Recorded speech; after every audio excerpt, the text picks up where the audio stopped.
antes de hablar de amnistía, de Cataluña, del encaje, todo esto, en el viaje de Barcelona a Madrid he escuchado algo de la toma de posesión, de lo que ha dicho Yone Belarra, Irene Montero. ¿Le parece normal o no lo ha escuchado siquiera? La verdad es que yo no lo he escuchado en directo, pero vamos, lo he sabido después. ¿Y qué le parece? Bueno, me parece pues algo que han comentado ustedes ahora aquí antes, ¿no? Que es probablemente pues entre una toma de posición para el futuro y la muestra de un cierto pateleo y una cierta irritación por cómo han ido las cosas en estos últimos tiempos, ¿no? Un cierto despecho. ¿Y lo de las patologías de Sánchez que dice Feijóo? ¿También lo has Bueno, esto escuchado? es una bobada. Esto es una bobada muy grande, una bobada integral, fuera de tono completamente y no viene al caso, ¿no? Le he de decir que a veces estas cosas pasan. A mí me ocurrió hace muchos años atrás. Yo cometí un error parecido sin calibrar bien las consecuencias del error y después me arrepentí. ¿Cuál fue ese error? Bueno, ¿Se puede saber? no lo voy a comentar porque la persona que era objeto de esas palabras pues no está en disposición de defenderse ni de opinar, ¿no? Pero yo fui consciente de que cometía un error, pero fui consciente a posteriori, ¿no? Y creo que en el caso de Feijóo, pues es que no le hace falta entrar en ese terreno, simplemente no hace falta, ¿no? Tiene muchos motivos para oponerse al gobierno de Pedro Sánchez y algunos quizá incluso pues con contenido, probablemente. No le hace falta entrar en ese terreno de desgaste personal que no lleva a ninguna parte. Vamos con la amnistía. Ha pasado el primer filtro en el Congreso, el letrado mayor, pero esto parece que va a ser una carrera de obstáculos continua. ¿Usted cómo lo ve? Eso va a ser así, va a ser una carrera de obstáculos, va a haber mucha obstaculización sobre todo eso es evidente, no va a ser nada fácil, pero creo que es fundamental que esto salga hacia adelante. Y no se lo digo solamente como afectado, que también lo soy, se lo digo porque para mí esto se ha comentado mucho en estos últimos tiempos, esto es poner el contador a cero. Esto realmente es, no diré empezar la partida de nuevo, pero como mínimo darse una oportunidad entre todos los que quieren una solución, de que esta solución se pueda llegar a fabricar, se pueda llegar a construir. Y para eso hay que hablar de igual a igual en términos políticos. Y creo que la amnistía pues, es eso. Evidentemente no es la solución definitiva. Si me permite hacer una gradación sobre eso, yo le diría que la amnistía es aparcar el conflicto y poner el contador a cero. No es poca cosa. No sé por cuánto tiempo, que no es poca cosa, pero es eso, aparcar el conflicto. Una mejora sustancial del autogobierno sería un alivio sobre el conflicto, ya sería algo más que aparcar, y el referéndum sería esa la solución. Por tanto, estamos en el aparcar, en el aliviar y en el resolver. Yo creo que lo del como que eso último, va a ser complicado. Como que eso último creo que no va a pasar, pues vamos a ver dónde estamos en esa gradación. Lo que decía Ortega, de aprender a tolerar. Sabemos de dónde partimos, vamos a ver hasta dónde llegamos. Decía, la amnistía es básica. Temió que no saliese porque era fundamental que saliese la investidura para tramitar la amnistía. ¿Llegó algún momento con aquellos parones que impuso Puigdemont desde Bruselas, temió que no saliese la legislatura, la investidura y por lo tanto la amnistía? Yo sí estaba centrado en la amnistía, confié siempre que esto saldría. Entre otras cosas porque creo que después de los indultos de la pasada legislatura, Pedro Sánchez y el Partido Socialista entendieron bastante bien que en este momento había que dar un paso más y además un paso de calibre mayor, que sobrepasa el perdón de los indultos y que va a poner el contador a cero, que por tanto es un reconocimiento también de que el Estado como tal erró en el momento en que judicializó el proceso catalán en vez de enfocarlo desde un punto de vista de lo que es un conflicto político, incluso un conflicto constitucional, y en este sentido pues no deja de ser una enmienda, ¿no? Y creo que eso pues quedó muy claro, y fíjese, yo partía de la base de que Pedro Sánchez y el Partido Socialista necesitaban mucho el poder retener el Ejecutivo, el poder, entre otras cosas porque si usted se fija en el mapa político español, el Partido Socialista lo ha perdido casi todo. Ha perdido Extremadura, ha perdido Baleares, ha perdido Valencia, ha perdido Aragón, ya perdió Andalucía hace tiempo. Cataluña hace mucho tiempo que tampoco lo Bueno, pues tiene. son los más votados ahí. Sí, ya, pero fíjese, ¿no? Delante de tan poco poder institucional, yo creo que el PSOE estaba y está en mucha necesidad de retener ese poder central, que por cierto es un gran poder. Y eso es un incentivo muy grande para hacer, fíjese, de la necesidad virtud. ¿Hay más necesidad o más virtud? Pues probablemente hay las dos cosas. Yo creo que en este momento hay más necesidad. Y vamos a ver si esa necesidad se transforma o no en virtud. Eso lo veremos en el transcurso de la legislatura. Puigdemont y el independentismo también estaban necesitados de la amnistía. Necesitados, pues no sé si es la expresión. En todo caso, era una normalización de la situación inevitable si se quería dar un paso de implicación en la gobernabilidad del conjunto del Estado, pero no solamente esto, sino para abrir una oportunidad para resolver de verdad el conflicto constitucional o el conflicto político que se planteó en Cataluña hace aproximadamente unos 11 años atrás. Recuerde que ese conflicto viene después de una sentencia del Tribunal Constitucional que se cargó literalmente una parte sustancial de un estatuto de autonomía que se había pactado entre dos parlamentos, el Parlamento catalán y el Parlamento español, que se había refrendado en Cataluña de forma vinculante, porque si no, no entraba en vigor aquella ley, y después de seguir todos los pasos estrictamente legales y constitucionales que se marcaba nuestro ordenamiento jurídico. Eso pues marcó mucho, marcaron muchas cosas, marcó muchas mentalidades en Cataluña, marcó muchas voluntades y cambió un montón de cosas, como hemos visto en esta última década. Ahora le pregunto por esto, pero antes de acabar con el capítulo amnistía, ¿a usted personalmente en qué le toca la amnistía? Pues mire, a mí en una parte ya no me toca porque una parte de la pena que a mí se me adjudicó, ¿no? Yo ya la he cumplido, yo ya estuve inhabilitado, ya tuve que asumir una multa en su momento, no me podía presentar a unas elecciones ni tener un cargo de gobierno, eso en mi caso duró algo más de 3 años, pero eso ya pasó y esto no se puede resarcir, ¿no? Como tampoco se puede resarcir la gente que estuvo pues, en prisión u otra gente que ha estado inhabilitada, etcétera, etcétera, eso ya está. Pero nosotros tenemos causas pendientes en el Tribunal de Cuentas y somos unos cuantos. Y esas causas pendientes ya no son por una consulta soberanista solamente, sino que es, en nuestro caso, en el mío concretamente y en el de otra gente, es por la acción exterior que desarrolló la Generalitat de Cataluña entre el año 2011 y el año 2017. Y eso afecta de lleno a los 5 años largos que yo estuve de presidente de Cataluña. Pero, digamos, ¿le afecta a su patrimonio? Claro, cuando tú tienes una causa en el Tribunal de Cuentas, ellos te dicen, tiene usted que responder posiblemente de tal cantidad, y parten de ahí. Y o pones tú el aval, o alguien te pone el aval ese, o respondes con tus bienes personales antes de ser juzgado. Yo tuve mi piso embargado durante más de 5 años, por la causa inicial de la primera consulta soberanista del noviembre del año 14. Fue, digamos, imputar que ese dinero público fue malgastado y, por lo tanto, lo hacen usted responsable de parte de ese dinero público, de la consulta. Bueno, te hacen responsable, ¿no?, de la contabilidad, fíjese, no tanto del malgastar o no, porque en definitiva eso sería una malversación y esto es un tema penal. Lo que juzga el Tribunal de Cuentas no tiene nada que ver con un crimen ni con un delito, es simplemente una falta administrativa de tipo contable, pero se juzga así, es decir, cuando ellos te presuponen una posible responsabilidad contable, te hacen depositar el dinero en forma de fianza de entrada. Si nadie lo deposita por ti y no hay ningún aval de fuera, pues tú respondes con tus propios bienes desde el primer momento.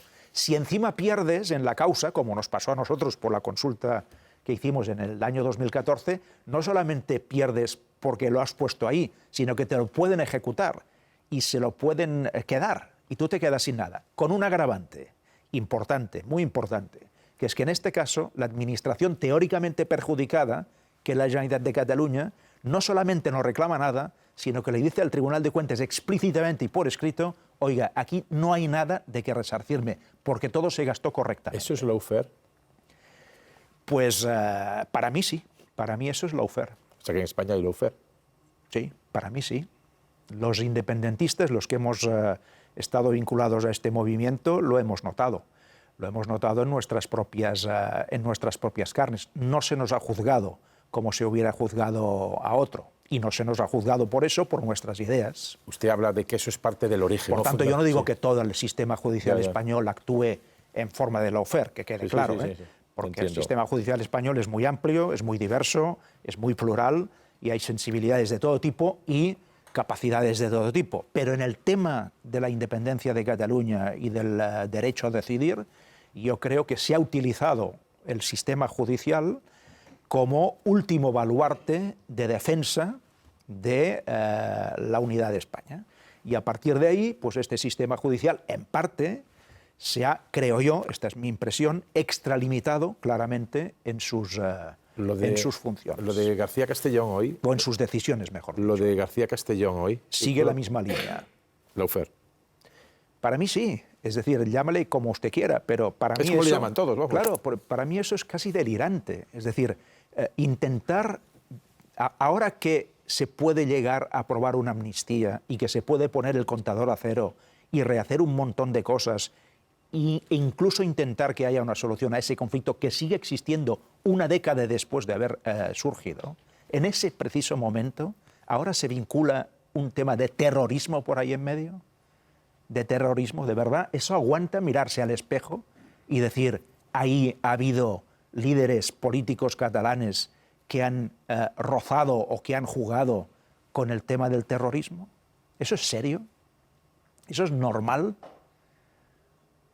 ¿O son ganas de llevar las cosas al límite para que nada salga bien? Respóndase usted. Pues no, pues yo lo respondo, ya se lo he dicho claramente. Mi pregunta es una respuesta al mismo tiempo. Para mí esta es no solamente es una extralimitación, sino que es casi delirante actuar de esta forma, ¿no? Aparte de impropio.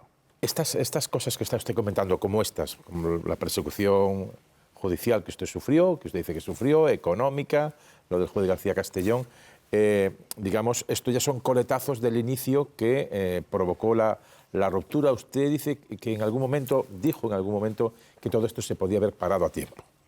Ahora esa pantalla, como dicen los chavales, la hemos pasado y estamos en la amnistía. ¿Ese contador a cero puede permitir al coche echar muchos kilómetros por delante? No se sabe. Pero es decir, yo honestamente no se lo puedo afirmar en este sentido. Primero porque no lo sé. Y segundo porque, aun intuyéndolo, yo no sé si es posible. Pero el tiempo lo dirá y no será mucho tiempo. Vamos a ver en este principio de legislatura si realmente se está actuando por estricta necesidad y nada más, o se está actuando por la convicción de intentar resolver algo que es algo de fondo y que lo condiciona todo. Fíjese, más de una década después de todo eso, la política española en gran parte sigue girando alrededor de ese tema.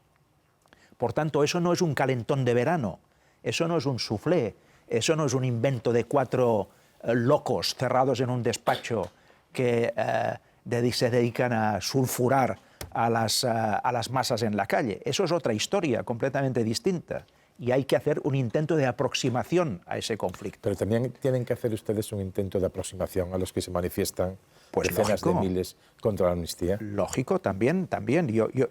Yo defiendo que haya... Porque ha salido mucha gente a la calle. Claro, ha salido mucha gente a la calle.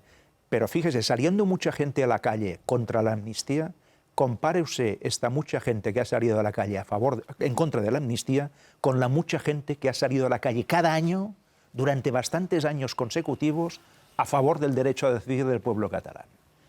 Y en cambio aquello era tenido como algo marginal.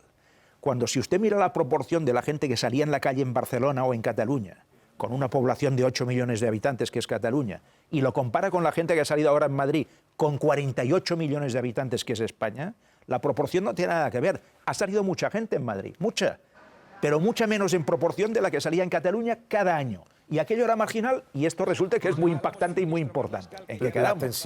La tensión se puede rebajar en ese puesta a cero del cuenta kilómetros.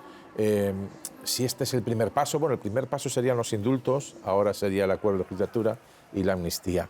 ¿Esto se puede rebajar? ¿Ahora usted nota menos presión independentista en Cataluña o lo que nos cuenta no es verdad? Fíjese, si hay menos presión, que la hay menos, esto es evidente, Pedro Sánchez diría, el presidente del gobierno diría, esto es mérito de nuestro gobierno que ha desinflamado. Bueno, lo dice. Lo diría otra vez, ¿no? Y yo le digo, no sé hasta qué punto esto es verdad o no. En todo caso, seguro que es como consecuencia de los errores que ha cometido el mundo independentista.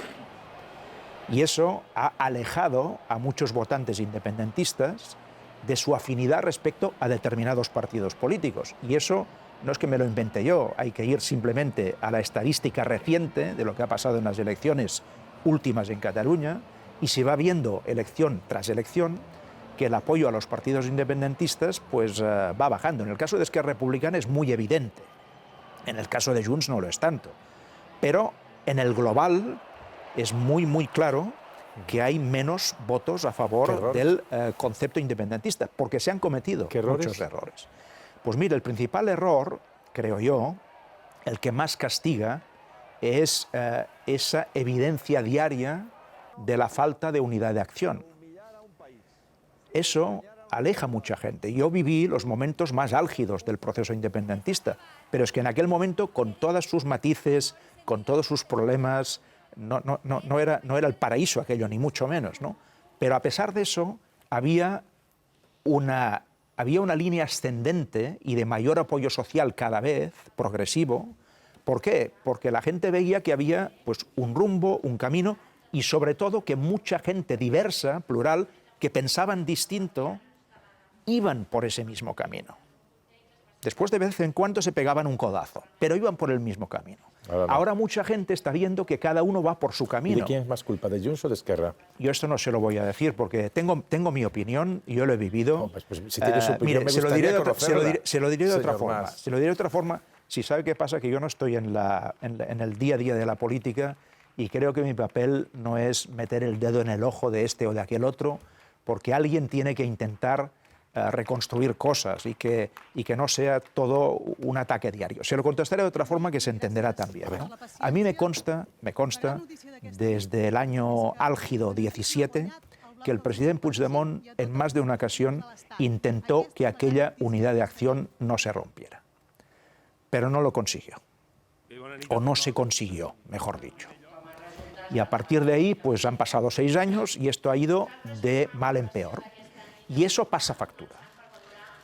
Paradójicamente, esa factura que existe en Cataluña y que detectamos claramente, hoy se compensa porque los partidos independentistas catalanes que tienen menos apoyo electoral en Cataluña tienen, en cambio, un poder que no habían tenido prácticamente nunca en la política española.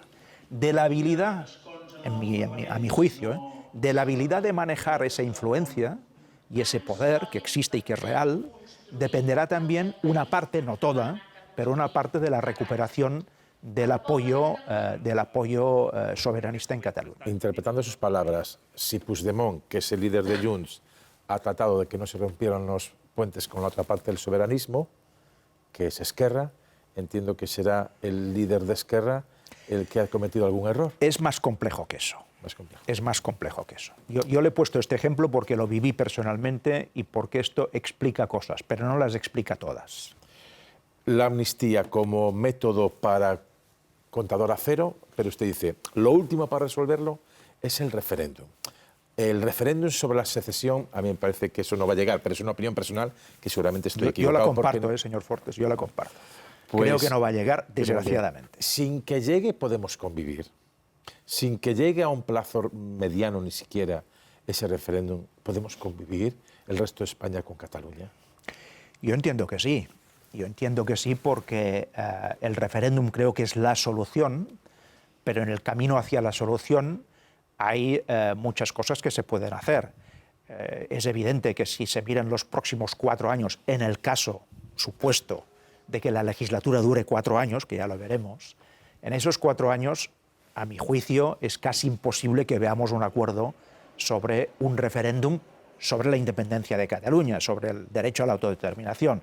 Quizá veremos otro tipo de referéndum, pero sobre eso creo que no. Y subrayo desgraciadamente, porque creo que esa sería la solución, en un sentido o en otro, para coger un camino claramente de futuro, también en un sentido bueno. Eso ya se vería, ¿no?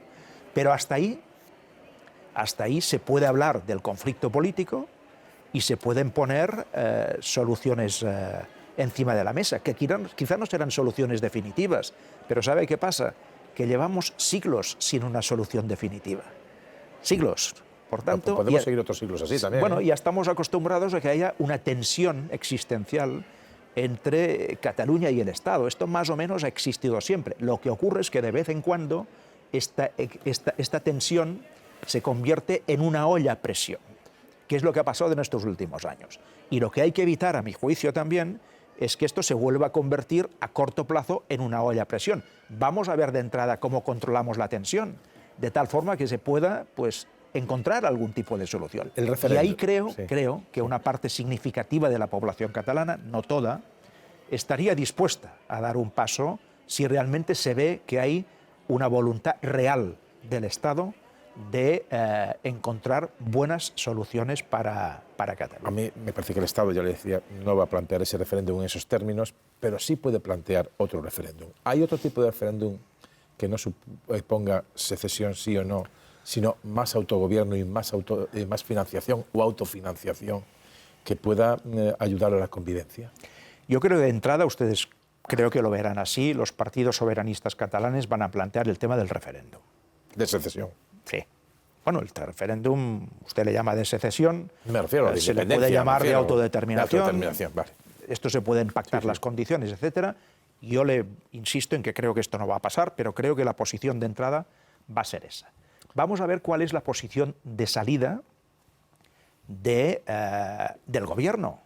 Porque claro, ahí no solamente hay una prueba de la carga, ¿no?, sobre el mundo independentista. Ahí hay dos actores. Y también está el gobierno y están los partidos que dan apoyo al gobierno directamente, como tal gobierno. Esos también necesitamos conocer cuál es su opinión. Porque la de los soberanistas catalanes ya sabemos cuál es. Van a plantear los términos para acordar un referéndum, incluso Junts lo ha escrito en el acuerdo. Ellos lo van a reclamar apelando al artículo 92 de la Constitución española. Bueno, pero a partir de ahí, fíjese, señor Ford, lo que es importante saber también es si esto resulta que el PSOE dice que no, que ya lo ha dicho, y Sumar tampoco se suma con mucho entusiasmo a eso, pues ¿qué solución propone ellos? Tendremos que ver cuál es la solución que propone. Pues que no les hayan cepillado, por ejemplo, como decía Alfonso Guerra, el Estatut, que usted le ponía como uno de los ejemplos donde empezó la disputa. ¿Pero quién lo cepilló? Pues el Tribunal Constitucional. El Tribunal Constitucional. Tras un recurso, después de que lo aprobaran los representantes de Cataluña y los representantes del pueblo de España. ¿Y quién lo presentó ese recurso? Pues me parece que el Partido Popular. El Partido Popular. ¿Esta partida del Partido Popular, cómo cree que la va a jugar? ¿Con dureza como hasta ahora? Pues mire, la está jugando yo creo muy mal, como siempre. Yo ya la he vivido exactamente como la están jugando ahora. Lo que está pasando es una operación de desgaste total sobre el gobierno. Ellos ya han llegado a la conclusión de que ahora no pueden llegar al gobierno, no tienen votos suficientes. Por tanto, como que no pueden evitar que Pedro Sánchez vuelva a ser presidente del gobierno, no han podido, pues van a desgastarlo y van a sacarle, pues, vamos, todo el... Van a intentarle, pues, en el buen sentido de la expresión, pues cortarle las piernas desde el principio. Creí que iba a decir otra expresión, otra extremidad, pero bueno, si me dice las piernas, pues yo me voy a quedar con las piernas. En el sentido figurado. Bueno, una última cuestión, y cedo ya el turno de preguntas. Pero a partir de ahí, también le diré que creo que es un error, porque, fíjese, aunque parezca mentira lo que le voy a decir, uno de los principales beneficiarios de la amnistía va a ser Feijóo. Porque si un día llega a la presidencia del gobierno y necesita poder hablar con alguien, mejor que la amnistía esté aprobada y que esté hecha. Y eso casa mal con esta gesticulación tan brutal que estamos viendo en estos últimos días, que casi resulta que se está, pues, hundiendo España como consecuencia de esta ley de amnistía, que por cierto no es la primera que se hace. Los grandes amnistiados en España, ¿sabe qué fueron, a mi juicio? Los franquistas. Estos no estaban en la ley de la amnistía directamente, pero fueron los grandes beneficiarios, porque los nuevos, los que llegaban al poder en la transición, podían haber hecho una serie de leyes y podían haber promovido una serie de decisiones que hubieran pasado cuentas abiertamente con todo aquel periodo franquista. Y en vez de hacer eso, amnistiaron a toda aquella gente para poder hacer una transición política ordenada y eficaz. Lo que pasa es que el PP y ahora gritan mucho y gesticulan mucho. Pero no deberían olvidar eso, que sus padres y sus abuelos, de los que se manifiestan ahora, de algunos de ellos, fueron los principales amnistiados en este país. Lo que pasa es que tienen el flanco derecho a Vox, que antes no lo tenía. Ahora no hablaba del PP, hablaba de Vox. Hablaba también de Vox. Sobre todo de Vox. De Vox. Una última cuestión, y ya cedo el turno. Estaba hablando mucho en tercera persona, de los independentistas, de los soberanistas. ¿Usted es independentista? Sí, yo lo soy, vamos, tanto como que se me atribuye que todo empezó ahí. O sea, que votaría sí en el referéndum. Yo votaría que sí. Tal como están las cosas, votaría que sí. ¿Habría alguna posibilidad de que usted votara que no? Pues, vamos, si hubiera un referéndum sobre eso, yo tengo claro que votaría que sí. Pero como me dijo, tal como están las cosas, ¿hay alguna posibilidad? Bueno, es que como que yo parto de la base de que este voto no lo voy a poder hacer de forma ordenada porque no va a haber ese referéndum, pues estamos en la pura teoría, ¿no? Pero si la teoría se convirtiera en práctica y hubiera ese referéndum, yo votaría que sí. También le añado un concepto. Hablamos mucho de independencia y hay que matizar una cosa que es fundamental. ¿Qué significa hoy independencia en el marco de la Unión Europea? Donde vamos a unas cesiones de soberanía cada vez mayores si hacemos las cosas bien. Si no las hacemos bien, vamos a los estados nacionales típicos y tradicionales. Si las hacemos mejor, como advertía un ex primer ministro de Italia hace pocos días en una entrevista en La Vanguardia, Enrico Letta, decía: si no somos capaces de construir la unidad política de Europa definitiva, no vamos a ser nadie en el mundo. Por tanto, la independencia en ese marco europeo unido, federal de verdad, es una independencia muy relativa, porque cada vez será menos independencia, cada vez será más interdependencia, para todos, también para los españoles, para los franceses, para los que jueguen esta partida. Bueno, pues vamos con el turno de preguntas, porque ese estadio queda muy lejos. Para preguntarle, si se llega a ese estadio, habría alguien en Cataluña que pediría también la independencia de Europa, pero no voy a abrir ese melón porque es demasiado melón. Vamos con las preguntas. Estefanía. Buenas noches, señor Mas. Primero de todo, me gustaría hacer un contrapunto. Decía usted que el independentismo cae en apoyos o hay una abstención porque no hay unidad de acción entre los partidos. Bueno, yo que soy catalana y conozco a mucha gente independentista de entre 20 y 30 años, lo que piensan es que no vale la pena seguir apoyando esos partidos porque intercambian sus votos a cambio de salvarse de las causas judiciales, indultos, amnistía, y eso es lo que les desmotiva. Pero esta no es la pregunta. Usted ha dicho que... Eso es opinable, pero bueno. Pero algo de eso hay. Es una generación, como usted sabe, que se crió con el 9N, el 155, el 1 de octubre, y que se le prometió la independencia y creía que estaba a tucá, ¿no? Sí. Tal vez sí estén un poco frustrados porque ustedes se salvan de sus causas judiciales de votos que son independentistas. Pero insisto, no es la pregunta. La pregunta es, ha dicho usted que el PP es el principal beneficiado de la amnistía, y yo lo comparto. No he dicho el principal. O uno de los principales.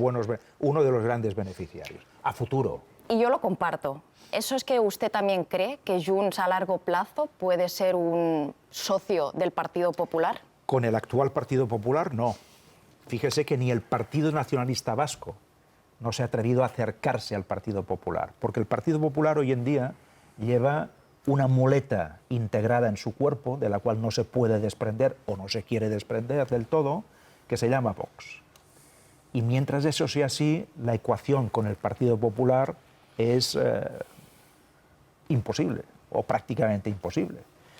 Hasta el punto de que, según mi criterio, una vez se ha producido la investidura, es casi imposible que en esta legislatura se produzca lo que llevó la primera vez a Pedro Sánchez al gobierno, que fue una moción de censura. Pedro Sánchez llegó a presidente del gobierno por una moción de censura. Lo que a él le benefició en aquel momento, creo que no le puede perjudicar ahora, porque para hacer una moción de censura al actual gobierno habría que hacerlo no solo con el PP, sino con Vox. Y eso es una ecuación que no encaja. Y eso hace más fuerte a Pedro Sánchez. Lo hace más fuerte y le da más estabilidad. Y si esto fuera así, le obliga más a encontrar buenas soluciones, porque quiere decir que no tiene una precariedad absoluta. Él puede perder muchas votaciones, de hecho yo creo que las va a perder.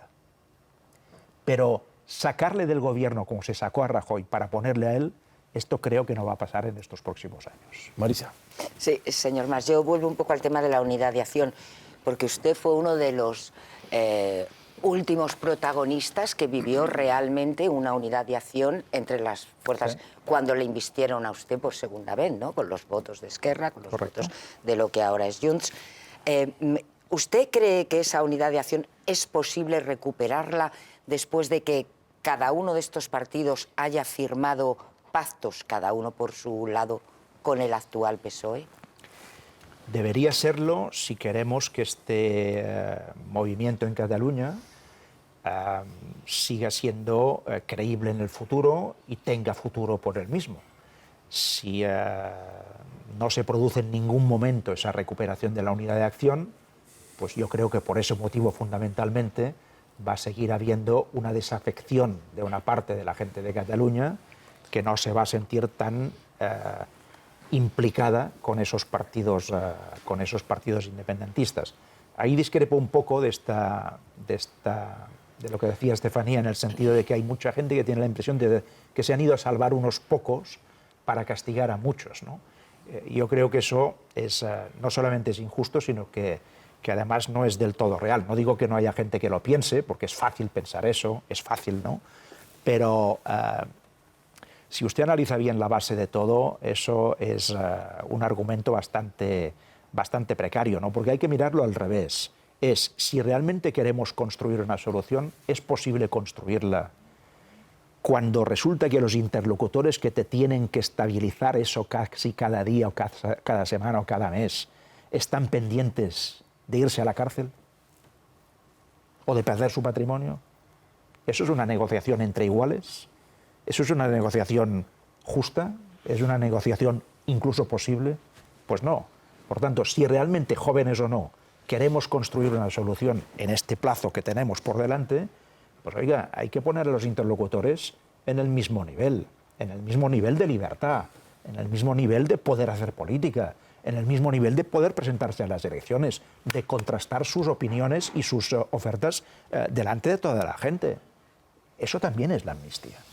Jesús. Sí, señor Mas, a mí hay una cosa que me ha sorprendido en los últimos días, incluyendo las jornadas del debate de investidura, que es después de mes y medio, escuchando todo lo que hemos escuchado sobre una proposición de ley de amnistía que se desconocía. Una vez que se ha conocido el texto, las 23 páginas, apenas ha habido alusiones a ese texto en todo el debate. Yo le hago una cita muy breve, que podrían ser varias, pero esta es literal. Todos los caminos deben transitar dentro del ordenamiento jurídico nacional e internacional, se dice en la exposición de motivos de la proposición de ley de amnistía. Mi pregunta es doble. Uno, esto es por parte de los partidos independentistas, si asumen, como parece, como se han comprometido, la proposición de ley de amnistía, asumen que no hay camino unilateral. Y segundo, ese territorio, ese espacio donde usted ve que hay que avanzar, descartando la posibilidad, de momento, dentro del marco constitucional, de un referéndum de autodeterminación, se llama Estado plurinacional, y hay que decirlo claramente, y ese es el territorio, el espacio de negociación y de conversación y de avance al que se podría llegar. Para mí ahora hay una oportunidad en ese sentido de reflejar la plurinacionalidad de España. Hay gente y partidos que insisten en su visión de que España es la España, pues, sobre todo centralista, de matriz muy madrileña, cada vez más.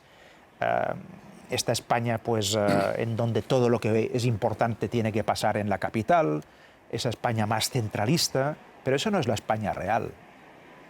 Esa no es la España real. España, después de mucho tiempo, e incluso por las voluntades de hoy, que son las más importantes, de la gente de la calle, pues España es un Estado plurinacional. Y si no se pudo definir así exactamente en la Constitución, es porque la Constitución se aprobó 3 años después de morir Franco. Y 3 años antes del golpe de Estado, ese sí, golpe de Estado, metralleta en mano en el Congreso de los Diputados. Por tanto, hay que entender que la Constitución se aprobó en ese contexto. Y lo normal sería que en los 40 años largos que esta Constitución ha existido, se hubiera ido adaptando a los tiempos cambiantes para reflejar la sociedad de hoy, no la sociedad de hace 45 años atrás. Y eso no se ha hecho en España. No se ha hecho, por la razón que fuere.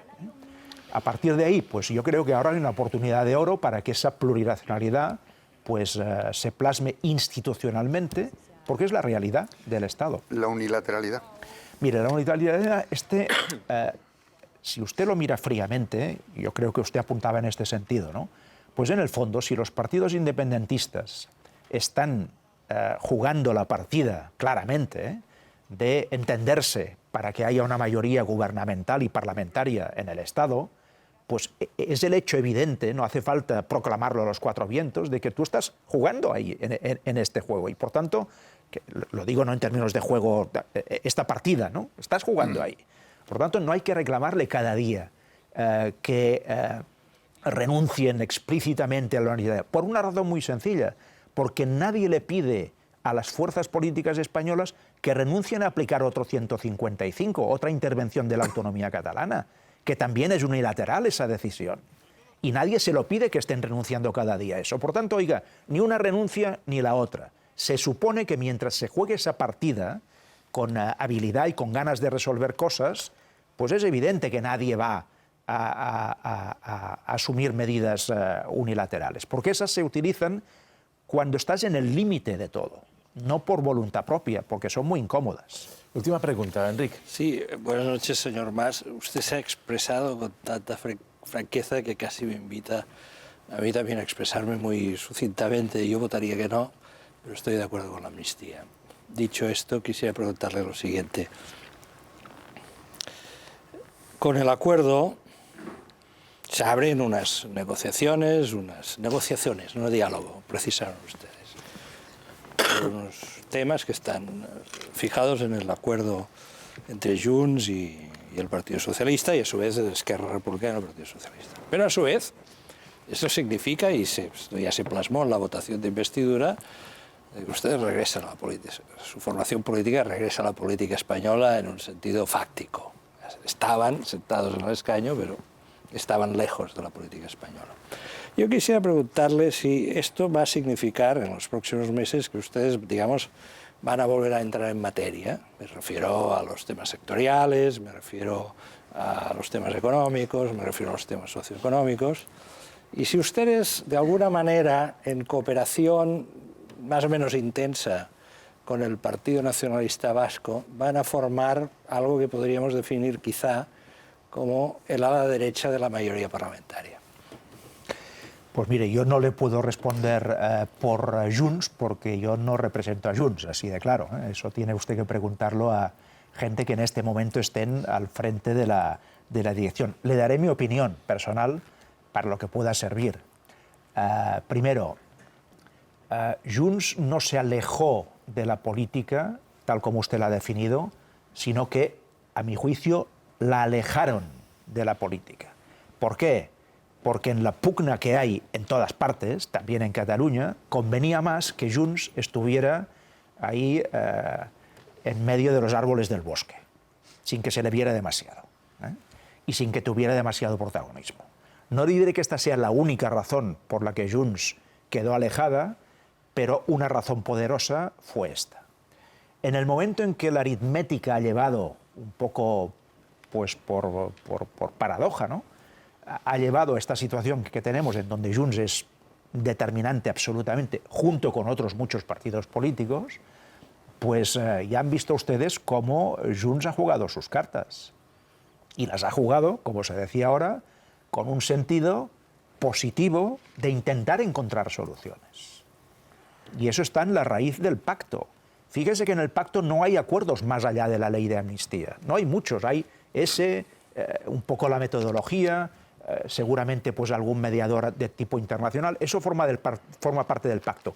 Pero sobre las posibles soluciones, lo que hay es una descripción de la posición de cada uno. Se dice, Junts opina esto, el PSOE opina aquello otro, y una cosa y otra son absolutamente divergentes. Y contestando su pregunta, si dependiera de mí, que no depende, yo creo que tanto el Partido Nacionalista Vasco como Junts tienen que ser una palanca de equilibrio a determinadas políticas que salgan de un gobierno en donde solamente hay PSOE y Sumar, con Podemos llamando a la puerta cada 2 por 3 para influir, pero también con Bildu con Esquerra Republicana, con el BNG, y en este sentido yo creo que hay dos partidos de esa coalición parlamentaria que son imprescindibles cada día, en todo momento y en toda votación, que tienen que equilibrar determinadas políticas. Le citaré dos, para mí.